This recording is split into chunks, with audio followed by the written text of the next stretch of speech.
சங்கமிக்கும் மங்களகரமான மந்தகாச நேரத்தில் உங்களை எல்லாம் சந்திப்பதில் பெருமகிழ்ச்சி அடைகிறேன்.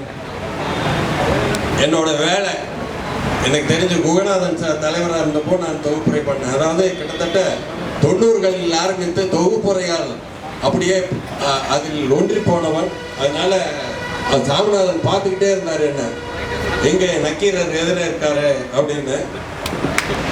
இங்கே உழைப்பிற்கு உற்சவம் நடக்கிறது, திறமைக்கு திருவிழா நடக்கிறது, விடாமுயற்சிக்கு விருது வழங்கும் விழா நடக்கிறது.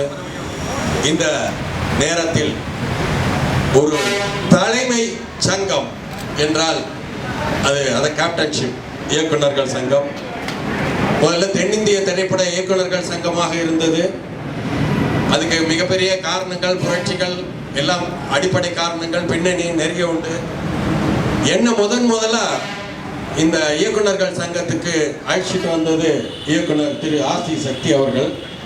ஆர்சி சக்தி அவர்கள் என்ன கூப்பிட்டதும் நான் உடனே அடுத்து கூப்பிட்டது வி சேகர் அவர்களை. நான் உதவி இயக்குனரா மகேந்திர சார்ட்ட வேலை செய்யறப்போ லெனின் சார் ரூம்ல, இங்க நிறைய எடிட்டர்ஸ் இருக்காங்க, எல்லாருக்கும் தெரியும். ஏவிஎம்ல லெனின் சார் ரூம்ல, அதாவது படிச்சுட்டு வேலைக்கு போயிட்டு டெய்லி நான் அவரை பாளையக்கார ஸ்ட்ரீட்ல பார்ப்பேன். அந்த நிலையிலும் லெனின் சார் ரூம்ல எடிட்டிங்ல உதவியாளராக இருந்தார். அப்போ நம்ம டிஜிட்டல் எடிட்டிங் கிடையாது. ஃபிலிமில் சொரண்டி சிமெண்ட் ஓட்டுறது, ரீல்ஸ் ஊத்துறது, எல்லா வேலைகளும் அவர் தான் பார்ப்பார். அதாவது ஒரு கட்டிட கலைஞன் தலையில செங்கல் சுமந்து, சிமெண்ட் மூட்டை சுமந்து அந்த கட்டிடம் கட்ட பாடுபட்டால் அவன் பிறகு கட்டிடம் கட்டுகிற, நிர்மாணிக்கிற வேலை செய்கிற போது எவ்வளவு நுட்பமாக திறமையாக செய்வானோ அப்படி பக்குவப்பட்டு அனுபவப்பட்டு இந்த சினிமா துறைக்கு வந்தவர் வி சேகர். அதுல ஒவ்வொரு தெருவா போறப்ப அவர் மக்களை சந்திக்க தொடங்கினார், கதாபாத்திரங்களை பார்த்தார். இதெல்லாம் தான் அவர் பண்ண படத்துக்கு ரொம்ப மிக மிக அனுசரணையா இருந்தது.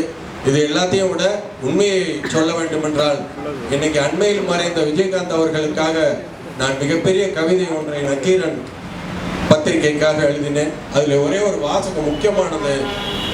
அருட்பெருஞ்சோதி என்றால் அர்த்தம் அவருக்கு தெரியாது, ஆனால் இருக்கின்ற இடத்தை எல்லாம் வடலூராக மாற்றியவர் விஜயகாந்த் என்று எழுதியிருந்தார். அருட்பெருஞ்சோதிக்கு அர்த்தம் தெரியாது.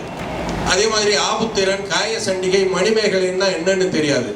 ஆனால் கையில் அட்சய பாத்திரத்தை வைத்துக் கொண்டிருந்தவர் விஜயகாந்த். அந்த கவிதையை முடிக்கிற போது நான் சொல்லி இருந்தேன், கொடுப்பதற்கு எதுவுமே இல்லாத நிலையில் மருத்துவமனையில் பேச முடியாமல் விஜயகாந்த் படுத்திருந்த போது வாசலிலே ஒரு உருவம் தென்பட்டது. ஐயோ பசிக்கிறதே என்றது. அது வேறு யாரும் அல்ல, கொரோனா என்கிற கொடிய அரக்கன். எனக்கு பசி பசி என்று அந்த கொரோனா அரக்கன் வாசலிலே நின்று கொண்டிருந்த போது விஜயகாந்த் அவர்கள் சைகையால் ஒன்றுமே இல்லையே என்னிடம் என்று கையை விரித்து காட்டிய போது அந்த கொரோனா அரக்கன் மிகுந்த பசியோடு எதையாவது கொடு என்று உறக்க தன் முகத்திலே அந்த ஆர்வத்தையும் பசித்தன்மையையும் கொடூர முகத்தையும் காட்ட காட்ட காட்ட கடைசியாக கேப்டன் விஜயகாந்த் அவர்கள் பேச முடியாமல் சைகையிலேயே சொன்னது, வா, என்னையே உனக்கு உணவாக எடுத்துக்கொள், நான் என்னையே உனக்கு தருகிறேன். இது நான் உங்களுக்கு வசனத்தை பொழிப்புற மாதிரி தர்றேன். இது கவிதையாக அந்த நக்கீரனிலே விநியோகத்திலே அரங்கேறியது. இலங்கையிலிருந்து மற்ற நாடுகளிலிருந்து இந்த கவிதையை மொழிபெயர்த்து வெளியிட்டு இருக்கிறார்கள். எனக்கு அப்பதான் தெரிஞ்சு தமிழ்நாட்டில் மட்டும் இல்லை, விஜயகாந்த் என்கிற கேப்டன் பேர் வச்சவர் இங்கே உட்கார்ந்து இருக்கிறாரு. விஜயகாந்த் அவர்களுக்கு இலங்கை போன்ற நாடுகளிலும் தமிழர்கள் அப்படியே அவ்வளவு கண்ணீர் விட்டு கொண்டிருக்கிறார்கள்னு இந்த கவிதையை படித்துவிட்ட பல பாடகர்கள் இதை பாடலாக்கி கொடுங்கள், விஜயகாந்த் அவர்கள் அந்த அமைதியாக உறங்குகின்ற இடத்திலே இசை பாடலாக வெளியிட்டு விடுவோம், எல்லோரும் கேட்கட்டும் என்று கூறியிருக்கிறார்கள். அந்த அளவிற்கு அமரத்துவம் வாய்ந்த ஒரு மிகப்பெரிய நம்முடைய, ஏன்னா நாங்கள்லாம் நெய்வேலி போராட்டத்தில் ரொம்ப ஈடுபாடு காட்டி கலந்து கொண்டோம். ஏன் இதை சொல்ல வரேன்னா, அந்த மாதிரி ஒரு காலகட்டத்தில் எங்களுக்கெல்லாம் யூனியன் வேலையோட நாங்கள் போய் எங்கடா சாப்பிடலாம் அப்படின்னா ஒரே ஒரு இடம் தான் இருந்துச்சு, திருவள்ளுவர் கலைக்கூடம். அங்கதான் போய் உட்காருவோம். அங்க அத அடையான் நெடுங்கதவும் அஞ்சல் என்ற சொல்லும் உடையான் சடையப்பன் மாதிரி விசேகர் வந்து அங்க வந்து பேசுவாரு பேசிக்கிட்டே இருப்பாரு. ஆனா சாப்பிட கொடுத்துருவாரு. சாப்பிட்ட பிறகும் பேசுவார். உண்மை அதான். அதாவது இன்னைக்கும் நாம வந்து ஏன் இதை சொல்றோம்னா, இன்னொரு 10 பேருக்கு இந்த மனநிலை வரணும். விஜயகாந்த் அவர்களை, அமரர் விஜயகாந்த் அவர்களை புகழ்வதற்கு காரணம் இதுல மற்ற நேற்று கூட உதயகுமார் சார் பேசுனதை நான் கேட்டேன். இன்னொருத்தருக்கு இந்த ஈடுபாடு வரும், இன்னொருத்தருக்கு அதை பார்த்து இன்னொரு சக நடிகர்களுக்கு. ஏன்னா எல்லாரும் அசிஸ்டன்ட் டைரக்டர்களோடவே பாயில படுத்து, நான் ராஜபாத ஸ்ட்ரீட்டுக்கு போயிருக்கேன், விஜயகாந்த் சார் வீட்டுக்கு எத்தனையோ நான் போயிருக்கேன். இந்த மாதிரி ஒவ்வொரு தலைவராக தேர்ந்தெடுக்கப்பட்ட போது அவர் வீட்டுக்கு போறப்பெல்லாம் முதல்ல சுட சுட கறிக்குழம்பு, பாயா, குடல் கறி, அப்புறம் இடியாப்பம், புட்டு, ஆப்பம் இதெல்லாம் சாப்பிட வச்சுட்டு தான் அடுத்த வார்த்தை. எங்க யாருக்கிட்ட பார்க்க முடியும் இந்த மாதிரி ஒரு விருந்தோம்பல் உபசரிப்பேன். அது மாதிரி ஒரு திருவள்ளுவர் கலைக்கூடம் எங்களுக்கெல்லாம் இருந்தது. ஆர்கேஎஸும் நிறைய அங்கே சாப்பிட்டு இருக்கிறார். நாங்கள் அசிஸ்டன்ட் டைரக்டர்ஸ் யூனியன் அலுவலகமாக இருந்தது. அதே மாதிரி திருவள்ளுவருக்காக பத்திரிகை, அந்த பெயரிலேயே ஒரு அருமையான கொள்கைக்காக பத்திரிகை. அதே மாதிரி இந்த தொழிலாளர் நலம் என்பதிலே அவருக்கு மிகுந்த அக்கறை உண்டு. எப்பவுமே அவர் பார்க்கறதுக்கு பண்ணையார் மாதிரி இருப்பார், ஆனா பேசுறதெல்லாம் தொழிலாளர், கம்யூனிசம், சோசியலிசம் தான் பேசுவார். மார்க்ஸ், எங்கல்ஸ் எல்லாத்தையும் தெரிந்தவர். அதாவது நான் இப்பவும் சொல்றேன், அவர் தான் இருக்காரு. ஆக்சுவலா பார்க்க போனா எனக்கு சேகருக்கெல்லாம் இயக்குநர்கள் சங்கத்திலிருந்து இதுக்கு முன்னாடியே கிடைச்சிருக்கணும் இந்த நிமாய் கோஷ் விருது. ஆனா காலதாமதமாகி அது இப்போ கிடைக்குது. இன்னொன்று, நீங்கள்லாம் என்னமோ கமலா தியேட்டர்ல இது வந்து மிக ரிச்சா நடக்க வேண்டியது அப்படின்லாம் வருத்தப்பட தேவையே இல்லை. ஏன்னா இது நம் சொந்த பூமி, நம் தொட்டில், நம் வீடு. இந்த வீட்டில் நடக்கிற இந்த அங்கீகாரம், இதுக்கு ஈடு இணை எதுவுமே கிடையாது. பாலச்சந்தர் சாரோடு வந்த ஒரே இயக்குனர் நான் தான். வந்ததும் நானு, மோகன், பாலச்சந்தர் சார் இந்த இடத்த பார்த்தோம். அப்போ அவர் தலைவர். இந்த இடம் வெற்றிடமாக கிடந்தது. முதல்ல இங்கே கிணறு தோண்டணும்னு அந்த பணத்தை தன் பாக்கெட்டில் இருந்து எடுத்து அமரர் கே பாலச்சந்தர் அவர்கள் என் கையிலே கொடுத்து இங்கே கொடுக்க சொன்னார். இதுதான் நடந்தது. இங்கே தண்ணீர் வருவதற்கு காரணம் அமரர் இயக்குனர் சிகரம் கே பாலச்சந்தர் அவர்கள்.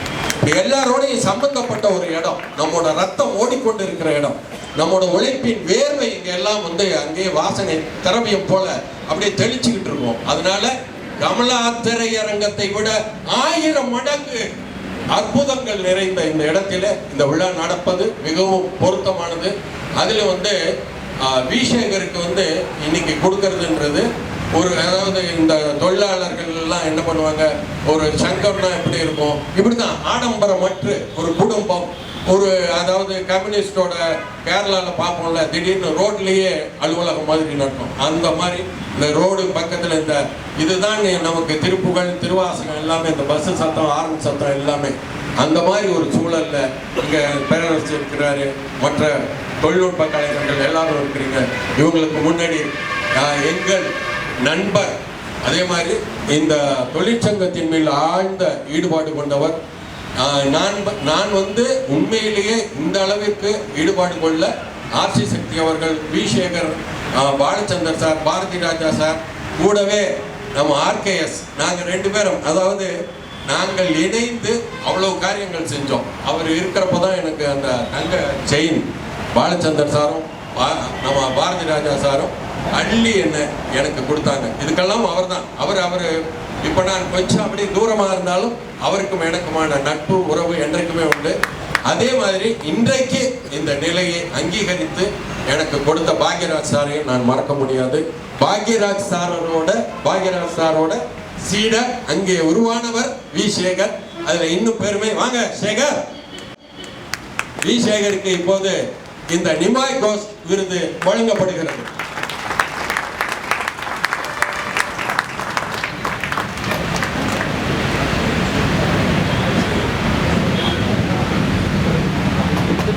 திருவள்ளுவர் கலைக்கூடம் இயக்குனர், எழுத்தாளர், தயாரிப்பாளர் வே சேகர் எம்ஏ அவர்களுக்கு இந்த நிமாய் கோஷ் விருது.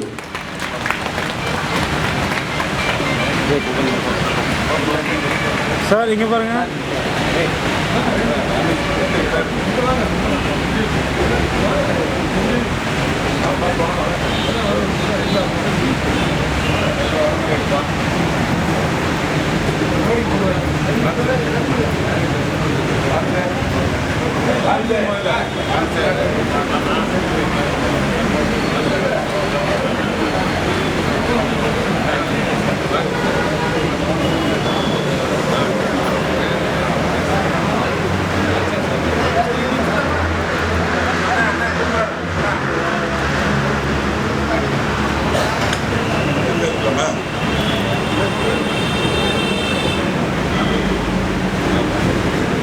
எல்லாருக்கும் வணக்கம்.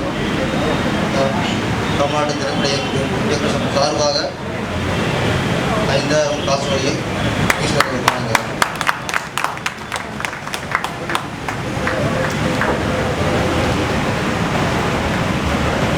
இது எங்களுடைய திரைப்பட இயக்குநர் சங்கத்தின் சார்பாக வைத்துவிட்டாலும் சரி, என்னுடைய நலன் விரும்பி வி சேகர் அவர்களுக்கு தம்பியின் அன்பளிப்பாக வைத்துக் கொண்டாலும் சரி, இரு மனங்களின் சார்பாக என்னுடைய அன்பளிப்பாக காலம் நேரம் பார்க்காமல் இத்தனை வருடம் சங்கத்திற்காக உழைத்த இயக்குனர் திரு வி சேகர் அவர்களுக்கு தம்பியின் அன்பளிப்பு.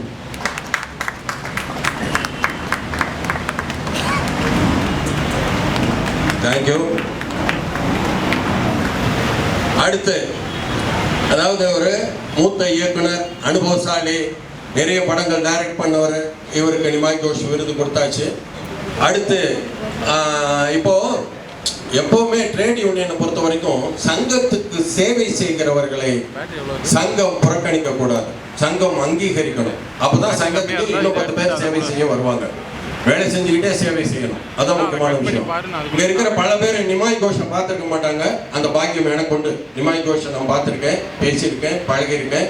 நிமாய் கோஷ் அவர்கள் இயக்கி ஒளிப்பதிவு செய்த பிளாக் அண்ட் ஒயிட் படம் சஃபயர் திரையரங்கில் ரிலீஸ் ஆச்சு. அது விருதுக்காகலாம் தேர்ந்தெடுக்கப்பட்டது.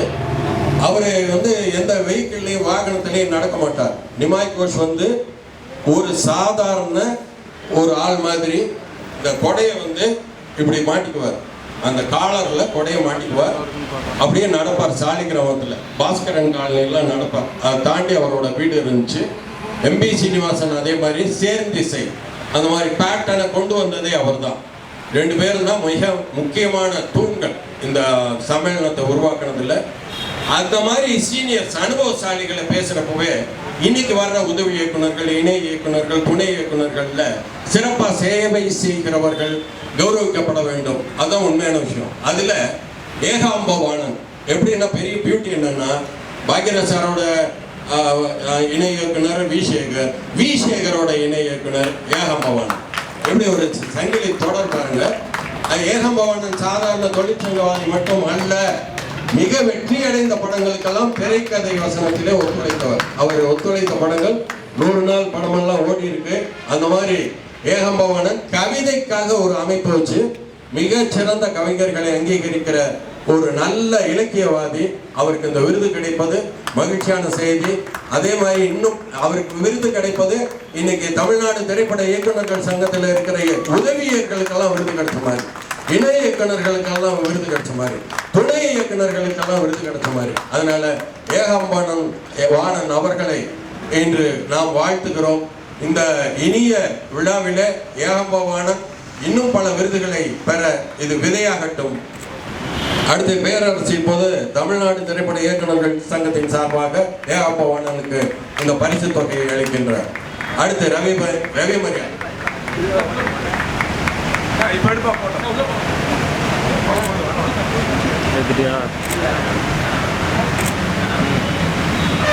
என்னுடைய நண்பர் திரு என் ஏகாம்பவன் அவர்களுக்கு இந்த வாட்சை அன்பளிப்பாக.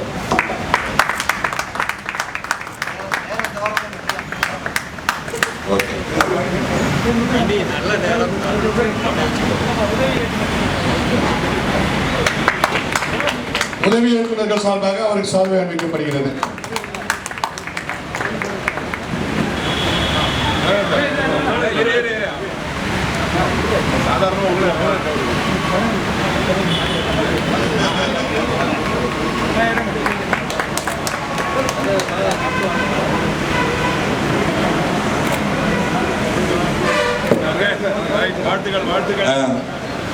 தென்னிந்திய திரைப்பட எழுத்தாளர் சங்கத்தின் இணைச் செயலாளர் என்னுடைய நலன் பெரும்பி சி ரங்கநாதன் அவர்களுக்கு இந்த அன்பு தம்பியின் அன்பு பரிசு.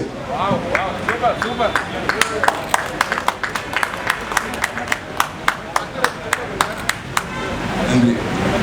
யார் சார் இங்க? தென்னிந்திய திரைப்பட எழுத்தாளர் சங்கத்தின் துணைத் தலைவர் என்னுடைய நலன் விரும்பி அண்ணன் இயக்குனர் திரு யார்கண்ணன் அவர்களுக்கு தம்பியின் அன்பு பரிசு.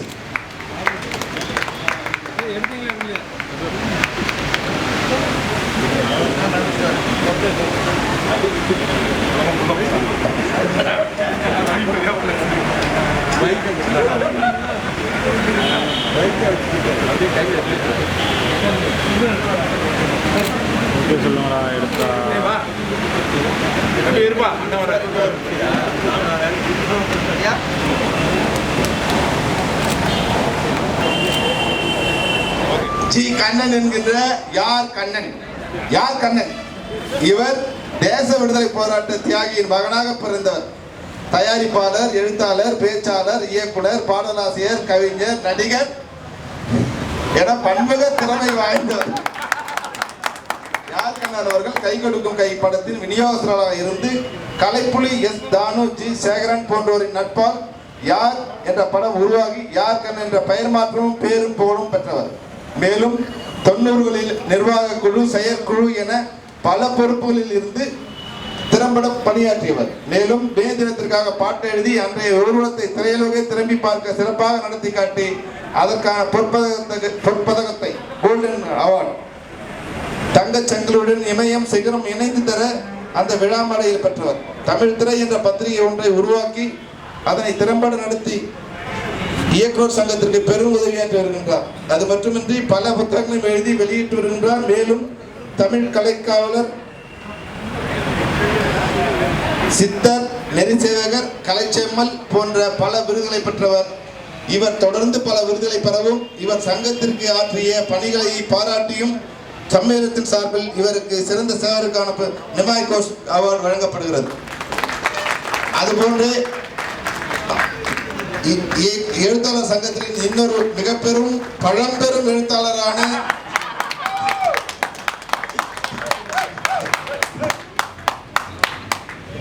திரு சி சங்கராதன் அவர்கள் 1988ஆம் வருடம், அதாவது 45 வருஷத்துக்கு முன்னாடி, அவர் வயசை கேட்க கூடாது, ஆனா அவர் சர்வீஸே 45, வரும்போது 28 வயசு அவருக்கு. எஸ் ஏ சந்திரசேகர் அவருடைய உதவி இயக்குநராக தொடங்கி 90ஆம் வருடம் ஒயிலாட்டம் என்ற படத்தில் கதாநாயகன் நடித்து 1995ஆம் வருடம் விஜய் நடித்த கோயம்புத்தூர் மாப்பிள்ளை திரைப்படத்தில் கதை, திரைக்கதை, வசனம் எழுதி இயக்குநரானவர். மேலும் பல படங்களை எழுதி இயக்கியவர். மேலும் 10க்கும் மேற்பட்ட தொடர்களை இயக்கி நடித்தவர். 20க்கும் மேற்பட்ட தொடர்கள் நடித்தவர். மேலும் தமிழ், தெலுங்கு மற்றும் கன்னடம் போன்ற 3 மொழிகளில் முன்னணி இயக்குனர் உட்பட பல முன்னணி கதாநாயகர்கள் சேர்ந்து 50க்கும் மேற்பட்ட திரைப்படங்களில் நடித்தவர். தற்போது இந்தியன் 2, எழில், ஏ காந்திகிருஷ்ணன் ஆகியோரது இயக்கத்தில் நடித்துக் கொண்டிருக்கிறார்.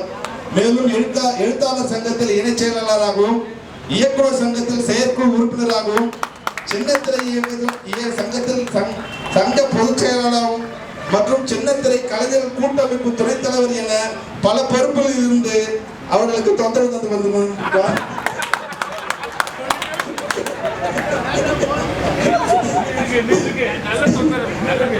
தொடர்ந்து சங்கத்தோட உறுப்பினர்களின் நலனுக்காக உழைத்த இவர் கொரோனா காலகட்டத்தில் உடல் நலமற்ற உறுப்பினர்களில் பல பேரை மருத்துவமனையில் சேர்த்து சிகிச்சை பெற வைத்தவர். நிர்வாகிகளை பல பேரை அட்மிட் செய்தவர்.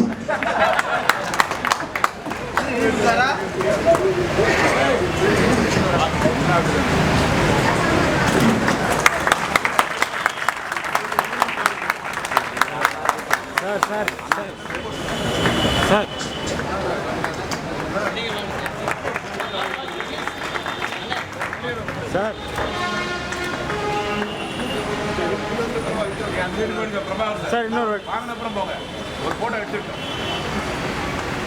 அப்புறம்